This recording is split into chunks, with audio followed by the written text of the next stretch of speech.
Spotted dear अर्थात् नेपालीमा हामी चितल भन्छौँ, यी चितलहरू बर्दिया राष्ट्र निकुञ्जमा चरिरहेको बेलामा मैले भिडियो बनाएको हुँ।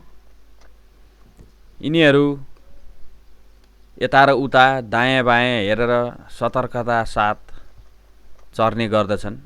कहीँ कतैबाट बाघले आक्रमण गर्छ कि हामीलाई भन्ने डर यिनीहरूमा भइरहन्छ। जङ्गलमा यिनीहरूको आहार भनेकै यही घाँसपात स्याउलाहरू हुन्। राष्ट्रिय निकुञ्जभित्र जङ्गली जनावरहरूको लागि पानी पिउनलाई पोखरी निर्माण गरिएको छ।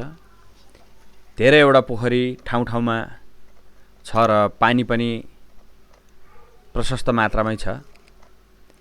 खोला नदी नाला नजिक छ भने त्यहाँ पनि जान्छन् यिनीहरू पानी पिउनको लागि। हिउँदमा पानी कम हुने कारणले गर्दाखेरि धेरैवटा पोखरी ठाउँ ठाउँमा निर्माण गरेर पानी पठाइएको छ र बर्खामा चाहिँ पानी प्रशस्त मात्रामा हुने गर्दछ।